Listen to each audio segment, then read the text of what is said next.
This is our league, and this is your league. From the 55-yard line on CFL America Radio and the Sports History Network.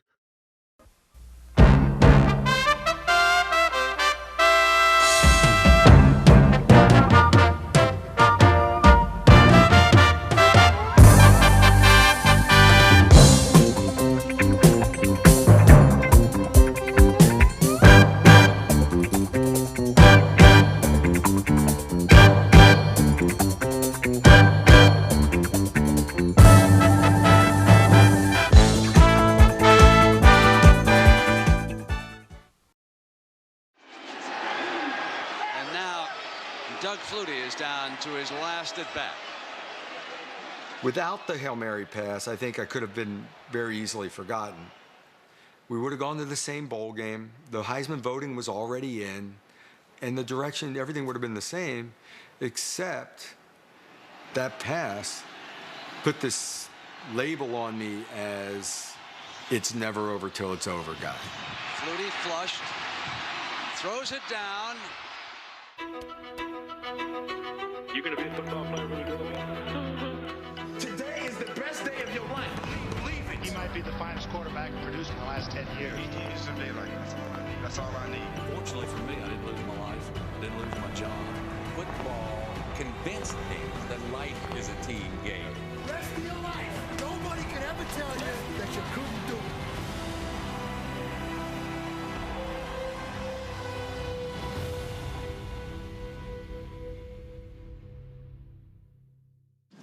Like, what are you most proud of?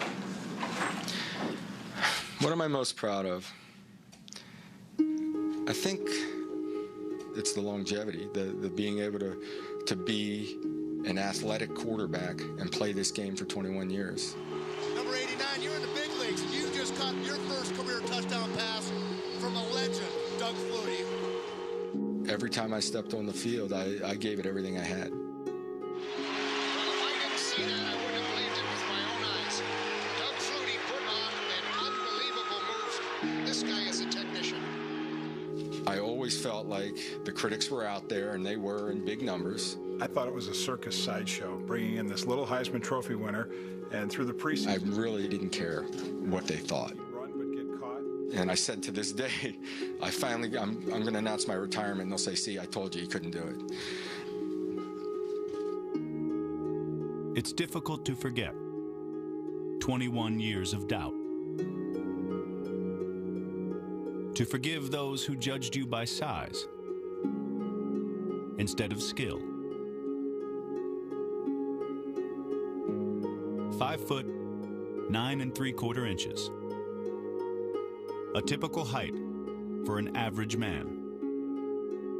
A tiny stature for an NFL quarterback. This one trait would overshadow Doug Flutie for his entire football life. You know, I got to high school, day one I practiced with all the sophomores on the sophomore team. Even then, I was the undersized kid. I was small, and I just went out and made plays without getting hit.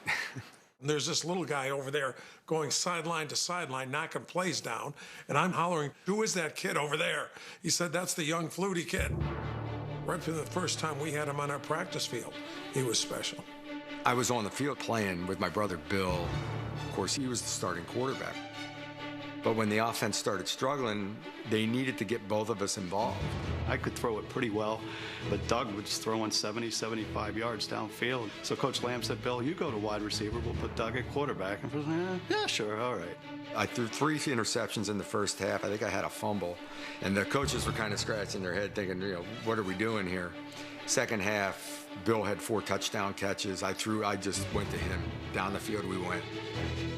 But I did not have a prolific high school career at all. I mean, there were no records being set. There were no 300-yard games. There was none of that. I'd have a nice play or two.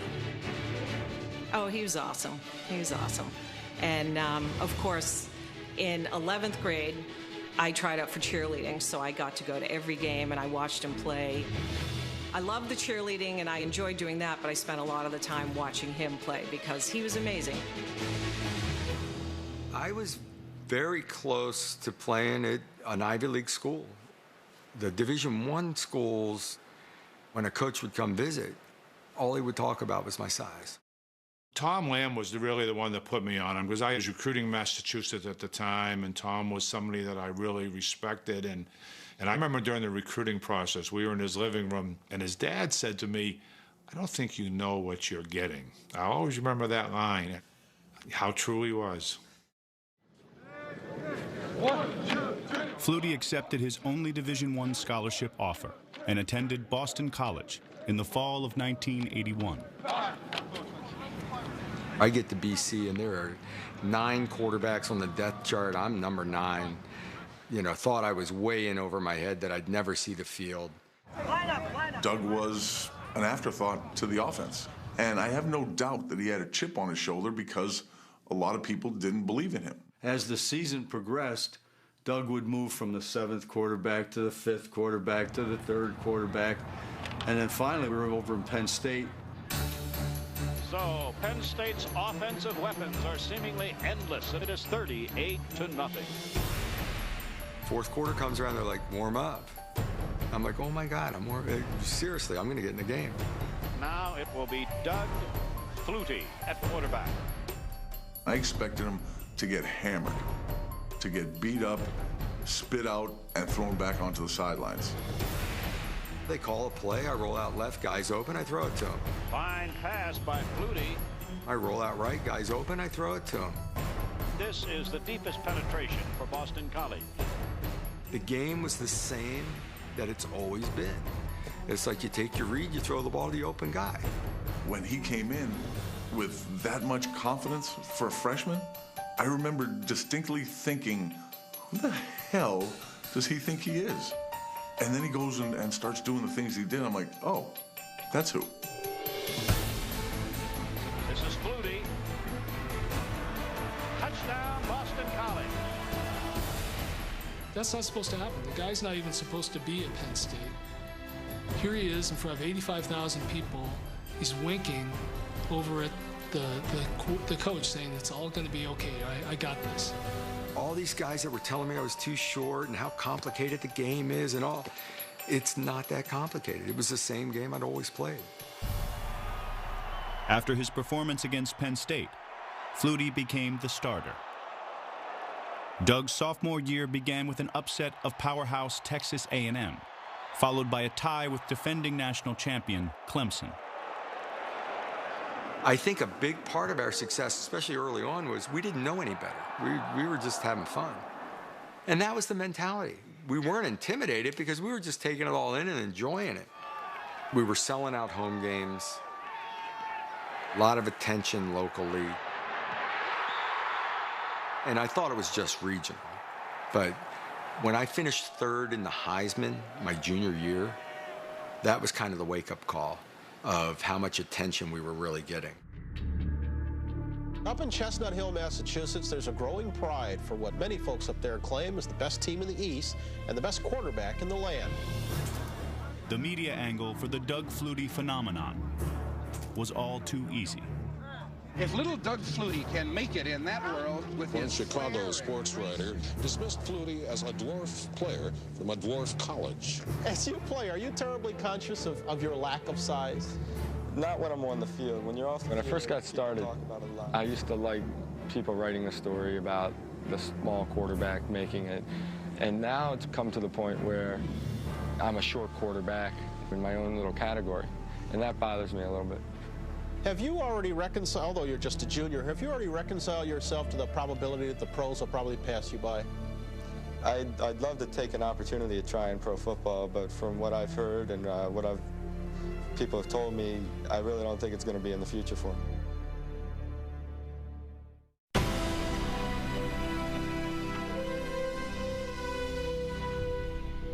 Sports Illustrated calls him Magic Flutie. He is Doug Flutie, the tiny quarterback at Boston College, the most exciting college football player since O.J. Simpson.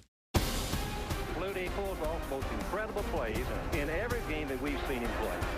There's not a lot of people out there that could tell you all of Doug's numbers, but they can certainly tell you about his big plays. They can certainly tell you about some of the miraculous things he pulled off. and Flutie has some excellent maneuverability. A guy that just found ways to make things happen in any number of different ways. The flair for dramatics that he has, he's almost unbelievable. Doug Flutie would leave college as the nation's all-time leader in passing yardage and total offense. It was absolute must-watch football. You didn't want to miss it. You never knew when that crazy play was going to happen. The play was 55 flood tip. My whole thinking on that play is I roll out, buy as much time as possible, lay it up in the air, and see what happens. They never ran the play right. It's supposed to be tipped to somebody, but he always just threw it to the guy instead of having the tip. At the end of the first half of a 1984 game with Temple, Flutie introduced the football world to 55 flood tip. Right in the middle, a bunch of guys, it comes down around the goal line. Sure enough, Gerard got under it, caught it right on the goal line for a touchdown.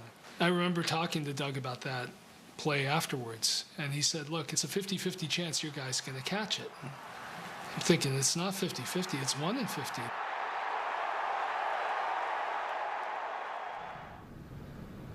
November 23rd, 1984, obviously the moment I'll always be remembered for.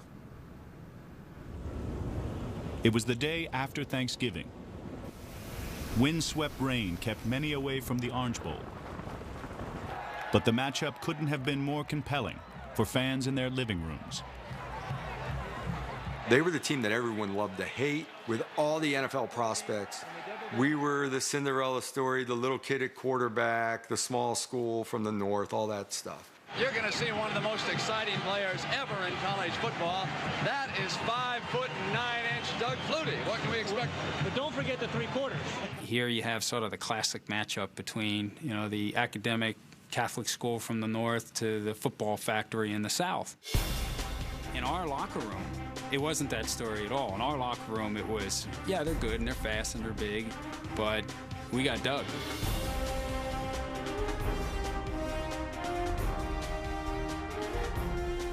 Doug Flutie completed his first 11 passes and led Boston College to touchdowns on 3 of its first 4 possessions. The end zone, it's complete for the touchdown. He hits Phelan.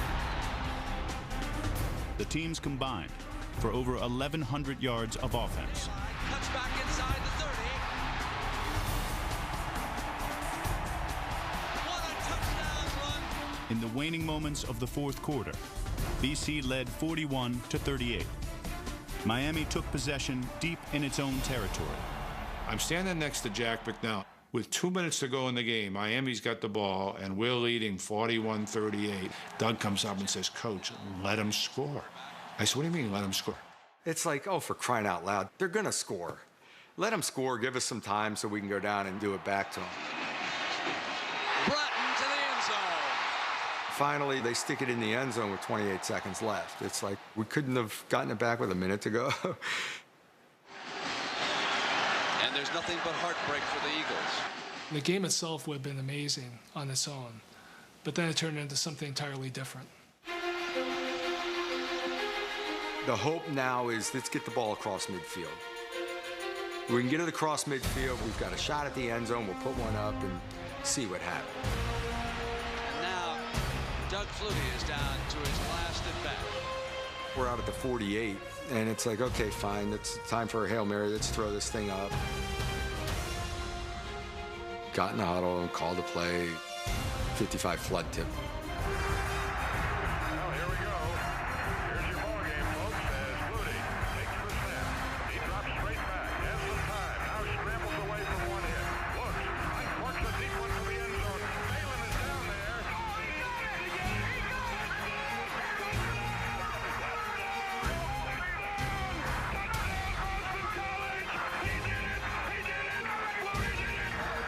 Probably a half-second delay, and boom, I see an official's arms go up in the air.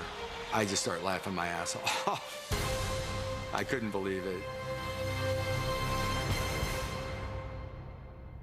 It represented that he was capable of what we would call magic, and it was hard evidence of it. It was as if, to borrow a burden of proof from the Catholic Church, evidence of a miracle. And that, for him, was evidence of a football miracle.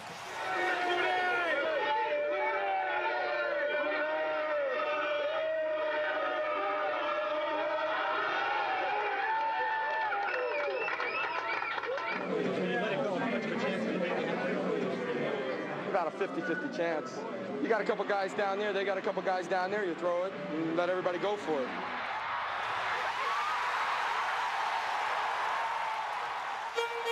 There was a line that connected who he was to what he would become, and there was the line drawn by that football up in the air, spiraling down to his best friend on the team, George Phelan. It changed everything for him, and he had no idea. He had no idea how it had changed him, how it was going to change him, or how things were going to change around him. Thank you so much. You're super cool. You are super cool. Thank you guys. We run past you every day. 1, 2, 3. Thank you, sir. You're Nice welcome. meeting you. Good to see you. Good to see you. Thank you. You're very welcome. The Heisman Trophy winner from Boston College, Doug.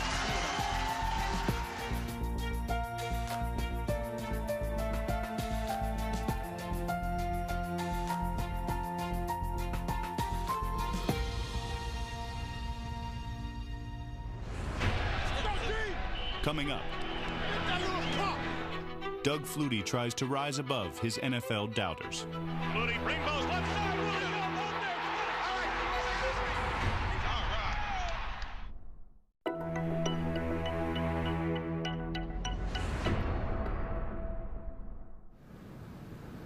Can a guy who's 5'9", 175 pounds make it in the pros? Yes, he can, but it's a matter of ability and not size. I feel I can play. I don't know for sure, and those questions will be answered in the future. The NFL was so scared of me. They didn't know what to think of me. Okay, here you won the Heisman. You've put up all these numbers. You beat big-time teams. You're too small to play. So publicly, when they get asked the question, oh, he's great, he's a phenomenal talent, he's this, he's that, he blah, blah, blah, and they try to say all these positive things, and in the back of their mind, they're like, somebody else draft him. Months before the NFL draft, somebody else did. The USFL's New Jersey Generals, owned by Donald Trump. I'm not that tall. Trump signed the quarterback he coveted to a 5-year, $7 million contract, making Doug Flutie the highest-paid player in football history. I didn't want to take the risk of passing up on that kind of money to be a late-round draft choice in the NFL. The pressure came when I realized how much more than the other guys on the team I was making. Flutie made quite a first impression on professional football. I went 3 quarters without completing a pass. Flutie's pass intercepted. That's his first complete pass of the day. Eventually, some of that Flutie magic surfaced, and he helped the Generals to a playoff spot in the final season of the ill-fated USFL. Flutie rolling left. Shoots it in the end zone. Touchdown. I loved it. I loved the USFL. As the league neared its demise in 1986, Flutie was traded by the Los Angeles Rams, who owned his NFL rights, to the Chicago Bears. When I went to Chicago, Jim McMahon was really banged up. Tom Zach and Steve Fuller were there, and Jim felt that those other guys deserved the opportunity first, not an outsider, and that created friction. A lot of guys got aggravated with me when I brought Doug to Chicago. I brought him here because he gave us a better chance to win. Flutie made his first start in the Bears' season-ending victory in Dallas.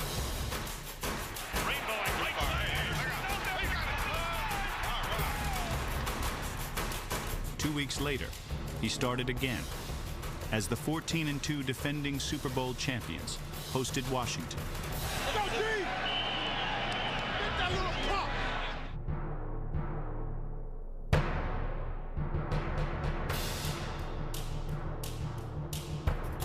Flutie threw 2 interceptions and completed only 11 of 31 passes. I have no regrets about it. If that was switched over today, I would bring him again today. It was very disappointing because I think that was my best opportunity in my career that was my best opportunity to get to a Super Bowl. The following October, the Bears traded Flutie to New England. We kind of questioned what he could do, if he really could play in the NFL, because that was always the cloud over his head. Was he too short? In his first relief appearance, the local hero stood tall. Flutie to pass again. Lets it go long. Morgan open. Touchdown!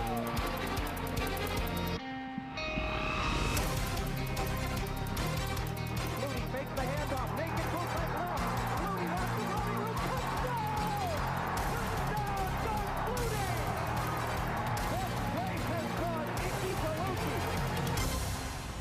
Anything I did through those years was just magnified.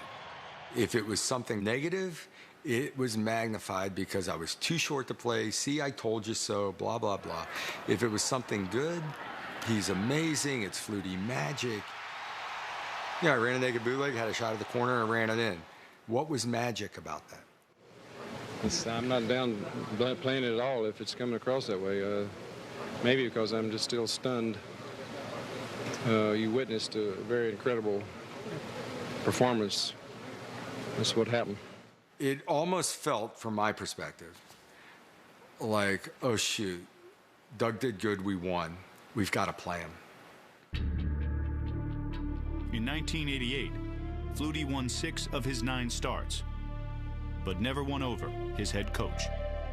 Raymond Berry tells me he had a vision. We need to be more explosive going into the playoffs.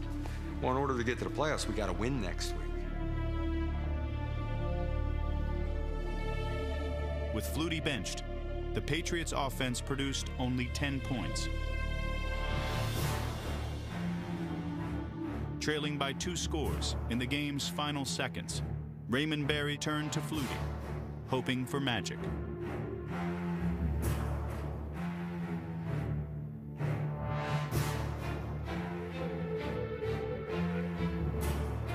I got a phone call during that offseason. We got a mini camp coming up next week. You're not invited. Coming up. Well, we've seen Flutie jump up and down a number of times. I'm now convinced it's not because he's excited. He just can't see what's going on downfield after he throws it and wants to see what happens.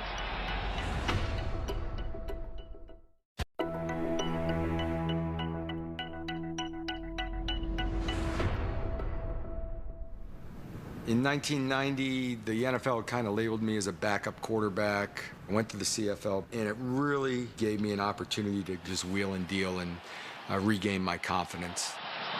Deep for Alexander. 2 receivers are there. Caught! My first game in Canada, I'm throwing a darn Hail Mary to tie the game and send it to overtime.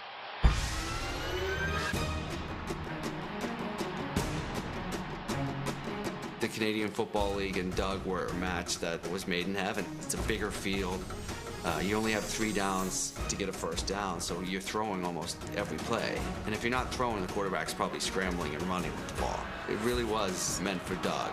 It allows for a more athletic, agile player to be successful. And generally, the players are a little smaller than in the NFL. The mobility was looked on as a positive. The width of the field gave me a little more space to make people miss. When I decided to take off and scramble, it felt like cheating. It became a game I got very comfortable with in a hurry. Touchdown!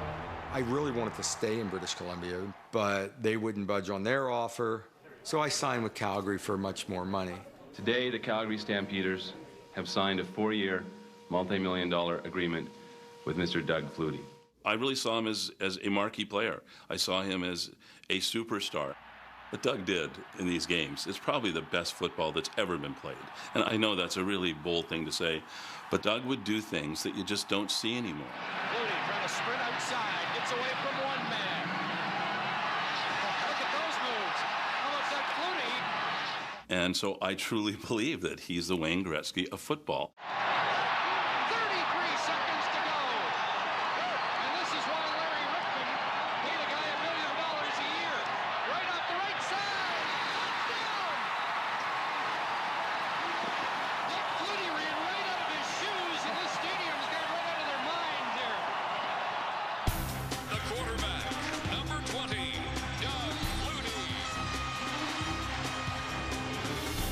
Flutie's first CFL championship game, the Grey Cup, was a coronation.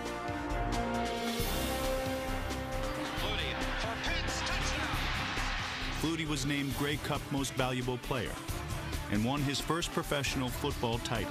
Doug was more than just that player wearing number 20 with the Stampeders. He was the identity of the CFL. And for him to win his first championship with Calgary really established his presence as one of the great athletes to ever play the game. Well, they had everything going for them under the direction. Flutie and Calgary owner Larry Rickman never celebrated a Grey Cup title together again. Their business relationship deteriorated as well. I was getting paid like a year late all the time. We had to wait till the season ticket money would come in for the following season, and then he'd start paying me. But I got my money, the first couple of years. Ron certainly did his job. Rickman had crafted a multifaceted contract for the league's highest paid player. But by 1995, various financial interests in the CFL and elsewhere would leave him unable to make good on it.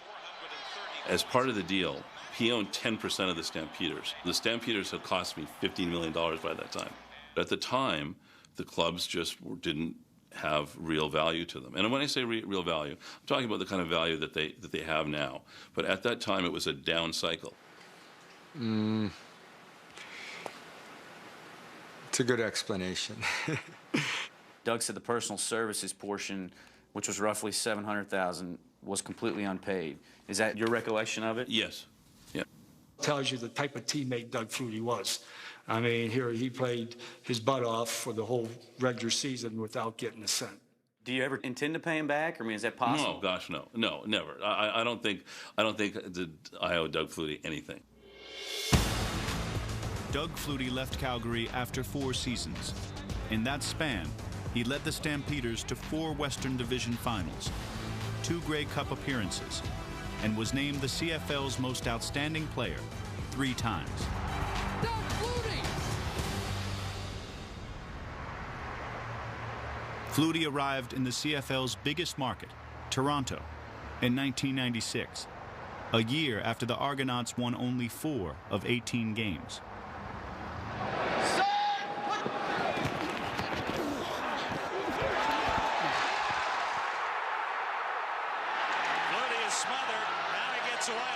It was quickly highlighted what an amazing player he was when he went over to Toronto, because he turned that franchise around. Go ahead and switch off and let him win the 8 round. We won 11 more games. If we had to say how many games were attributed to Doug Flutie, he's not perfect. So 10 of the 11. Second and goal. The Toronto turnaround culminated with Doug Flutie's second Grey Cup title. Touchdown, Doug Flutie. He had won it once before, but he had been the MVP 4 times. So this game was a statement of he was not just the best player, but he was the best team player in the league. A year later, Flutie led the Argonauts to a repeat title. Doug Flutie scores! We are seeing the greatest player in CFL history at his best. I just had never been one that really allowed myself to enjoy that moment as much as I probably should have. Congratulations to Doug Flutie and the Toronto Argonauts. And I finally learned how to enjoy the win, and it was a fun moment. To have 6 MVPs and then to add 3 Grey Cups, he's made his mark up here, which will never diminish. And to me, he's easily the best CFL player that's ever played. Ladies and gentlemen, as voted on by our independent panel from coast to coast, I am honored to introduce the greatest player in the history of the Canadian Football League. Please welcome Doug Flutie.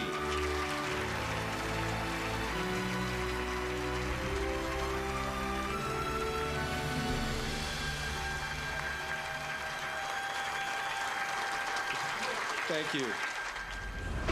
Coming up. I was 35 years old, and I felt like the only place to go from here is down if I stay in the CFL. Maybe I should retire.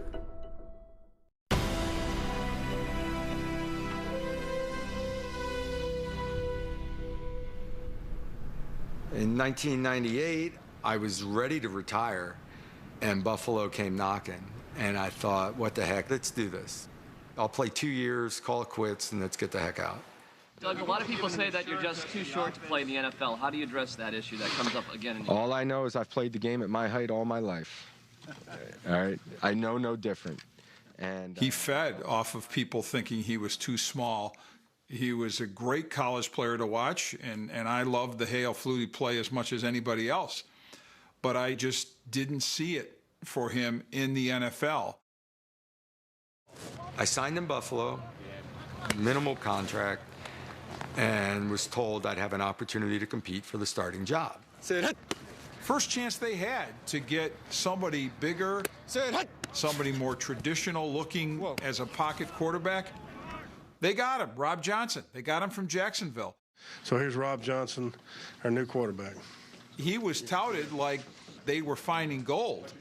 All of a sudden, Flutie kind of became an afterthought. I think going in right now, Rob's our #1 quarterback. I don't think there's any doubt about that. We haven't given up on anybody else, certainly, but we feel like he's going to step out and be our #1 quarterback right now. Coach Phillips stated that Rob was going to be the starter. Doug wasn't happy hearing the announcement that it was declared so definitively. But Doug would just have a little smile on his face like, it is what it is, and we'll see where we go. And it got exciting. What an interesting turn of events here in San Diego. Rob Johnson in his first start going down. And that means Doug Flutie, even though he's 4'7", is going to get a helmet right now.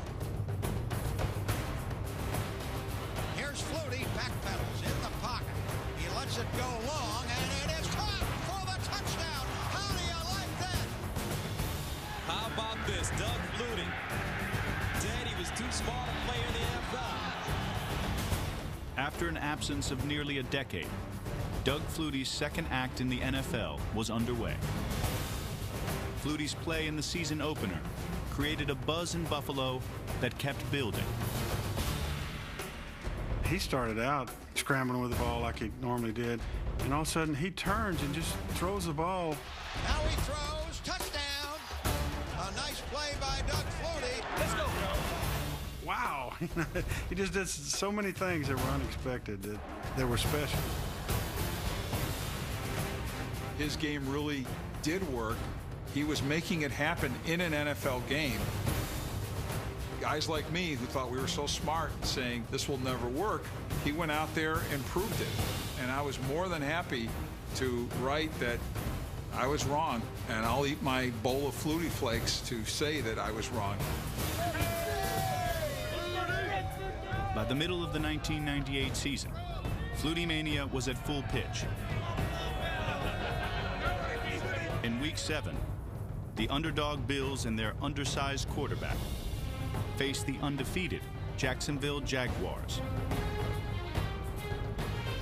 Flutie, back to pass. Throws it. It's caught. Touchdown. Eric Moe in for the score. The man without his own country for 8 years has come south of the border and electrified this crowd. Does Flutie have a pro miracle to go along with a BC miracle? Here's Flutie rolling out, and he is in for the touchdown. Doug Flutie rolls out and in for the touchdown. He is a miracle man, I believe.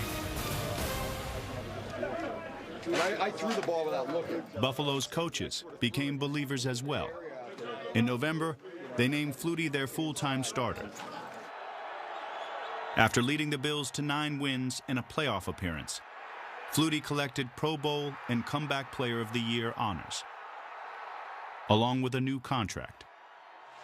That was the best ball Doug Flutie has thrown this season. A perfect strike, right on the money. The right read to see Eric Moulds deep down the middle, and he got the ball to him in stride. With 10 victories and another playoff berth in 1999, Buffalo's financial commitment to Flutie proved wise. But the team could not overlook its other multi-million-dollar investment. In a meaningless game against Indianapolis at the end of the year, because we had our playoff spot locked up, they came to me and said, we're going to let Rob play. You rest up, get ready for playoffs. Doug was held out. Rob Johnson played in the game. decisive victory by us. And Rob Johnson is the man of the moment and the man of the hour. Fire. And then conversation took place between Wade Phillips and Mr. Ralph Wilson. And out of that conversation, the head coach walked out, said, we're making a change. This week, as far as quarterback's concerned, I'm starting Rob Johnson, with Doug being the second quarterback. I love Wade Phillips. Wade was one of the most enjoyable head coaches I've ever played for. It wasn't Wade's decision. Management made a decision that they were spending this money on Rob and hadn't had any returns out of it yet, wanted to see what he could do, so they started him in the playoff game. Johnson looks to throw a screen. He's sacked! Sacked! Johnson was sacked 6 times and completed only 10 passes, none for touchdowns. But following a late fourth-quarter field goal, Buffalo held a 1-point lead with 16 seconds left to play. Do the Titans have a miracle left in them? If they do, they need it now. Christie kicks it high and short. Going to be fielded by Lorenzo Neal at the 25. Pitches it back to Wycheck. He throws it across the field to Dyson. He's got something. He's got something. He's got it. He's got it. It's a miracle. Tennessee has pulled a miracle.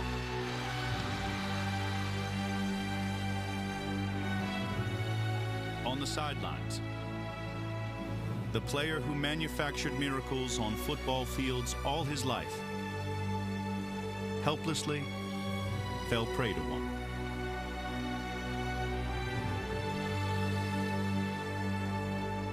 You know, in hindsight, you know, Doug probably would have won the game. So, you know, that's kind of the way we look at it.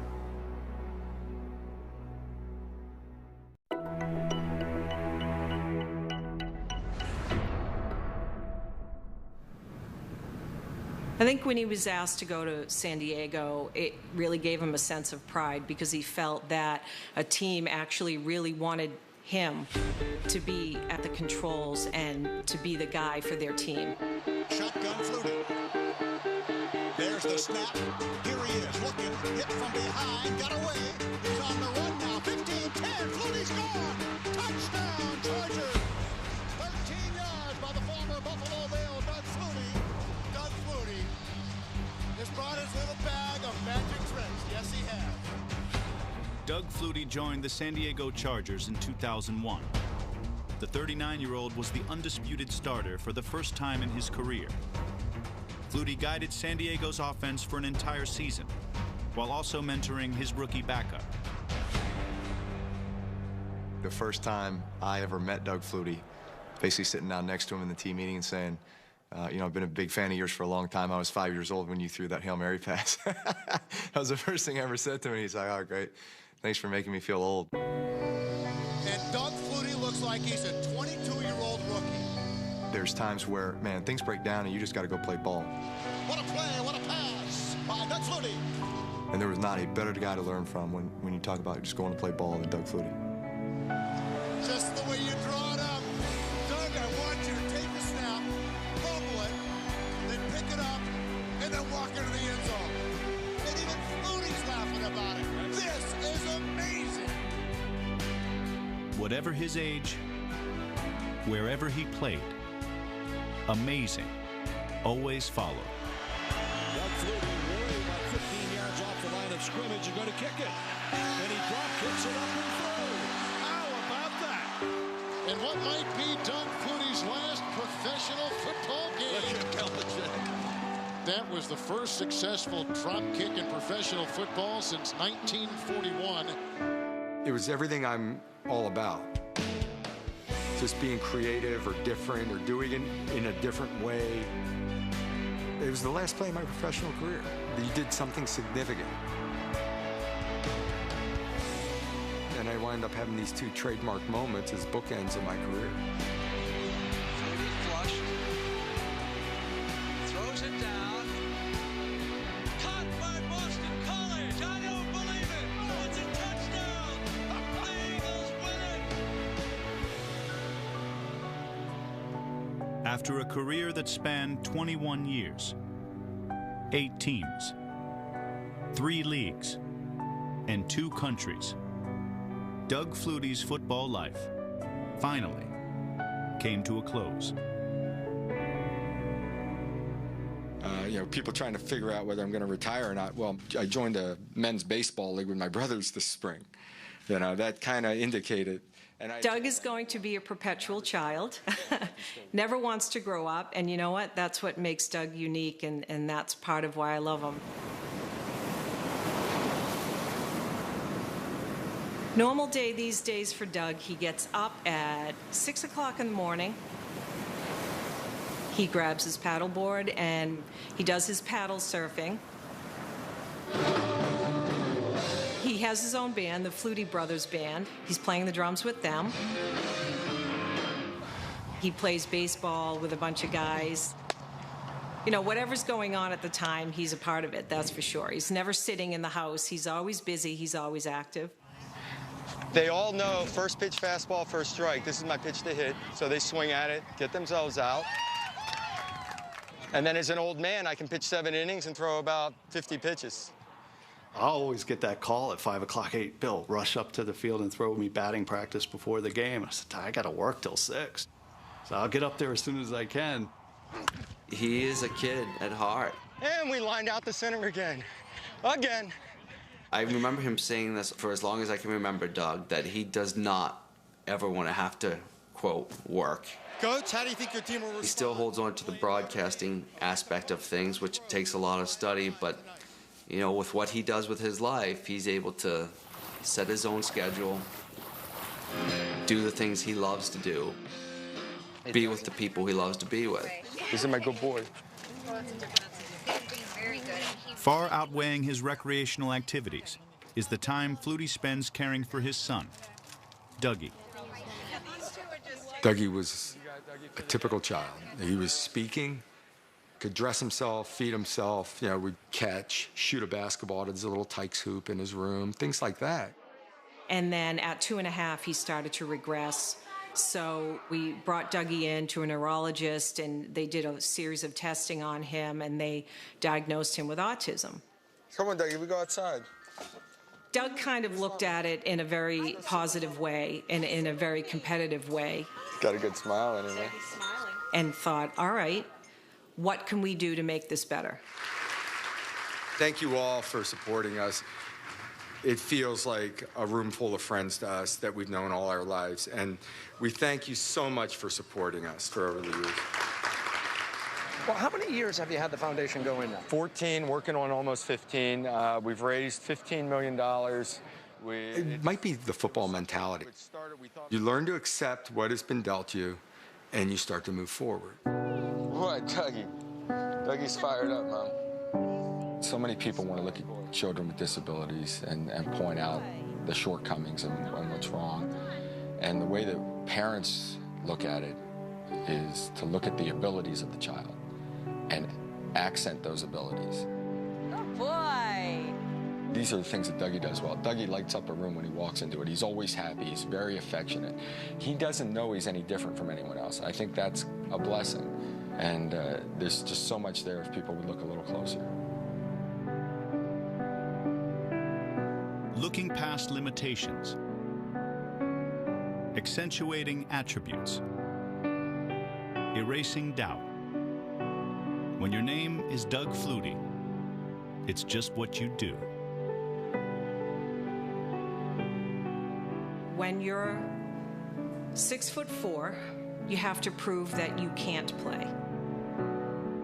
When you're 5'10", you have to prove that you can play. Doug has always kind of followed that thought process through his whole career. When you're missing something or lacking something that everybody else has, you have to come up with alternative ways to do it. Doug turned his weakness into his strength. Being short made him great. Made him bigger than everybody else in a way.